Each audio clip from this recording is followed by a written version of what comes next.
Reiki ಹಾಗೂ ಕುಂಡಲಿನಿ ಎರಡೂ ಒಂದೇನಾ? ಎರಡರಲ್ಲೂ ಏನು ಡಿಫ್ರೆನ್ಸ್ ಇದೆ? ಎರಡರಲ್ಲೂ ಏನು ಸಾಮ್ಯತೆ ಇದೆ? ರೇಖಿಯಿಂದ ಕುಂಡಲಿನಿ ಜಾಗೃತಿ ಸಾಧ್ಯನಾ? ಇಂಥ ಹಲವಾರು ಪ್ರಶ್ನೆಗಳು ಸಹಜವಾಗಿ ಮನಸ್ಸಿನಲ್ಲಿ ಮೂಡ್ತಾ ಇರ್ತವೆ. ರೇಖಿ ಇದು ಒಂದು ಬ್ರಹ್ಮಾಂಡದ ಶಕ್ತಿ.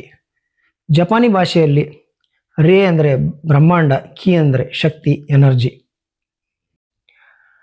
ರೇಖಿ ಕಲಿಬೇಕಂದ್ರೆ ಆತು, ಕುಂಡಲಿನಿ ಕಲಿಯಬೇಕಾದ್ರೆ ಆತು, ಯೋಗ್ಯ ಆದ ಹಾಗೂ ಅನುಭವಿ ಗುರುಗಳ ಅವಶ್ಯಕತೆ ಇದೆ.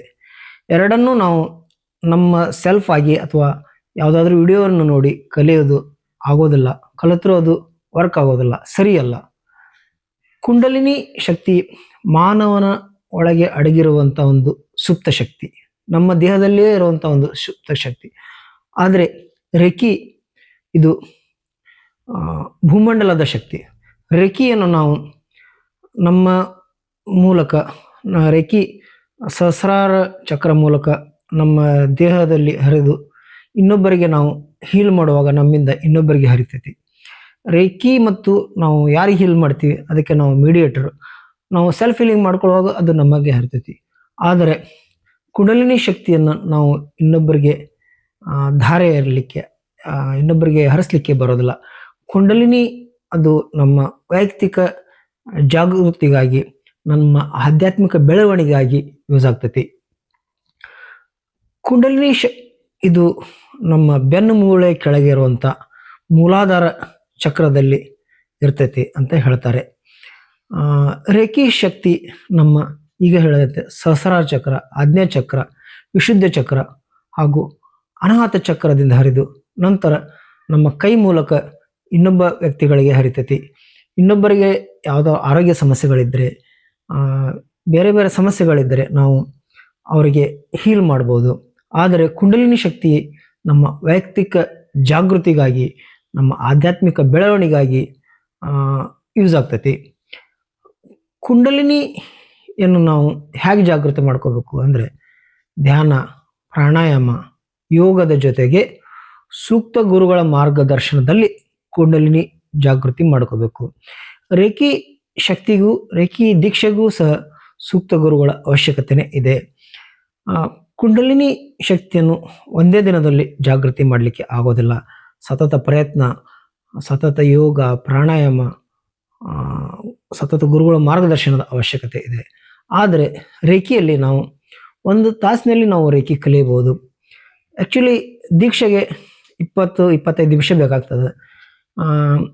ರೇಖಿ ಬಗ್ಗೆ ಮಾಹಿತಿ ನಾವು ತಿಳ್ಕೊಳ್ಳೋದು ಅಂದರೆ 1ರಿಂದ 1.5 ತಾಸಿನಲ್ಲಿ ನಾವು ರೇಖಿ ಶಕ್ತಿಯನ್ನು ಕಲಿಯಬಹುದು.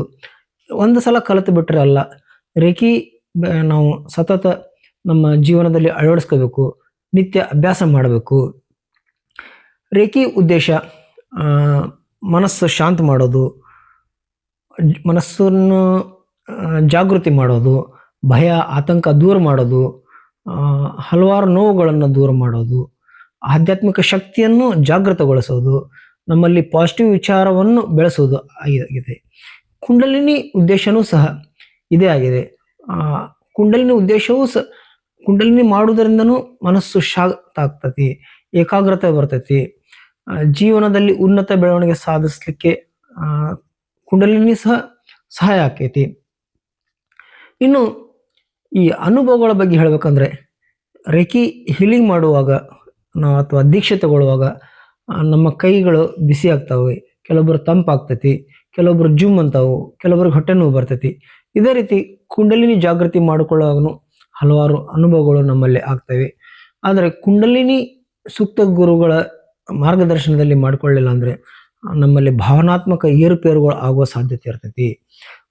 ಸಿಟ್ಟು ಹೆಚ್ಚಾಗೋದು, ಇಂಥವೆಲ್ಲ ಸಮಸ್ಯೆ ಆಗ್ತಾವೆ. ಹೀಗಾಗಿ ಸೂಕ್ತ ಗುರುಗಳ ಮಾರ್ಗದರ್ಶನದಲ್ಲೇ ರೇಖಿ ಆಯ್ತು, ಕುಂಡಲಿನಿ ಆಯ್ತು ಕಲಿಬೇಕು. ರೇಖಿ ಮತ್ತು ಕುಂಡಲಿನಿ ಎರಡೂ ಒಂದೇ ಅಲ್ಲ. ರೇಖಿ ಮಾಡೋದರಿಂದ ಕುಂಡಲಿನಿ ಜಾಗೃತಿ ಆಗ್ತೈತಿ ಅಂತ ಹೇಳ್ಬೋದು ಅಥವಾ ಹೇಳಲಿಕ್ಕಿಲ್ಲ. ಅಂದರೆ ಎಲ್ಲರಿಗೂ ಆಗೋದಿಲ್ಲ. ಯೋಗ, ಧ್ಯಾನ, ಪ್ರಾಣಾಯಾಮ ಜೊತೆಗೆ ನೀವು ರೇಖಿ ಅಭ್ಯಾಸನೂ ಮಾಡಿಕೊಂಡ್ರೆ ಕುಂಡಲಿನಿ ಜಾಗೃತಿ ಆಗುವ ಸಾಧ್ಯತೆ ಇದೆ ಅಂತ ಗುರುಗಳು ಹೇಳ್ತಾರೆ. ಇನ್ನು ಈ ಭಾವನಾತ್ಮಕ ಸಮತೋಲನ, ಆಧ್ಯಾತ್ಮಿಕ ಬೆಳವಣಿಗೆ ಈ ಎರಡರಲ್ಲಿನೂ ರೇಖಿ ಮತ್ತು ಕುಂಡಲಿನಿಯಲ್ಲಿ ಸೇಮ್ ಸಾಮ್ಯತೆ ಕಂಡು ಬರ್ತೈತಿ. ಎರಡರಲ್ಲೂ ನಾವು ಮಾನಸಿಕ ಶಾಂತಿಯನ್ನು ಪಡಿತೇವಿ, ಏಕಾಗ್ರತೆ ಹೆಚ್ಚಾಗ್ತೈತಿ, ಜೀವನದಲ್ಲಿ ಉತ್ಸಾಹ ಹೆಚ್ಚಾಕೈತಿ, ಇನ್ನೊಬ್ಬರ ಬಗ್ಗೆ ಕರುಣೆ ಪ್ರೀತಿ ಬರ್ತೈತಿ, ದ್ವೇಷದ ಮನೋಭಾವನೆ ಕಡಿಮೆ ಆಕೈತಿ. ಕೆಲವರಿಗೆ ಕುಂಡಲಿನಿ ಜಾಗೃತಿ ಆಗುವಾಗ ನಿದ್ರೆಯಲ್ಲಿ ಬದಲಾವಣೆ ಆಗೋ ಸಾಧ್ಯತೆ, ಭಾವನೆಗಳಲ್ಲಿ ಏರುಪೇರುಗಳು ಆಗೋ ಸಾಧ್ಯತೆ ಇರ್ತೈತಿ.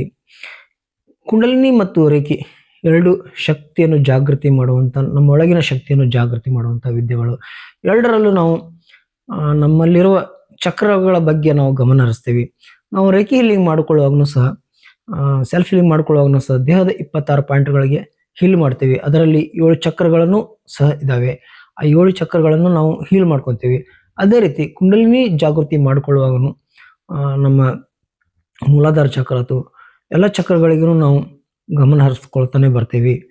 ಹೀಗಾಗಿ ಇವೆರಡು ರೇಖಿ ಮತ್ತು ಕುಂಡಲಿನಿ ಉದ್ದೇಶ ಸಹ ಬೇರೆ ಆಗಿದ್ದರೂ, ಇವರ ಅಭ್ಯಾಸ ಬೇರೆ ಆಗಿದ್ದರೂ ಎರಡರಲ್ಲೂ ಕೆಲವೊಂದು ಸಾಮ್ಯತೆ ಕಂಡು ಬರ್ತೈತಿ.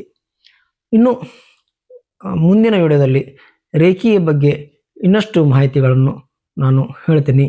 ಈ ವಿಡಿಯೋವನ್ನು ನೀವು ದಯವಿಟ್ಟು ಸಬ್ಸ್ಕ್ರೈಬ್ ಮಾಡಿ.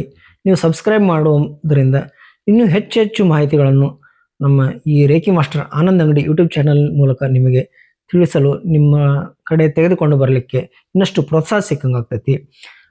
ವಿಡಿಯೋವನ್ನು ಶೇರ್ ಮಾಡಿ, ಲೈಕ್ ಮಾಡಿ, ನಿಮ್ಮ ಸ್ನೇಹಿತರು, ಕುಟುಂಬದ ಸದಸ್ಯರಿಗೆ ವಿಡಿಯೋವನ್ನು ಫಾರ್ವರ್ಡ್ ಮಾಡಿ, ಶೇರ್ ಮಾಡಿ.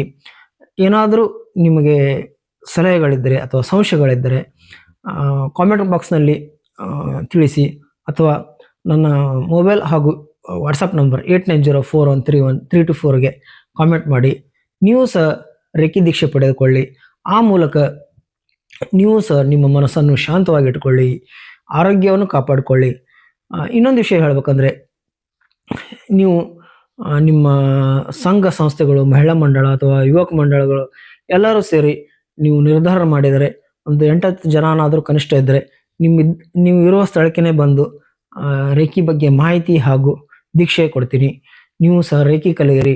ಪ್ರತಿಯೊಂದು ಮನೆಯಲ್ಲಿ ಒಬ್ಬರು ರೇಖಿ ಹೀಲರ್ ಇರಬೇಕಂತೆ. ಅದರಿಂದ ನಿಮ್ಮ ಕುಟುಂಬ ಸದಸ್ಯರ ಆರೋಗ್ಯವನ್ನು ನೀವು ಕಾಪಾಡಿಕೊಳ್ಳಿ. ಮತ್ತೊಂದು ವಿಡಿಯೋದಲ್ಲಿ ಸಿಗೋಣ. ನಮಸ್ಕಾರ.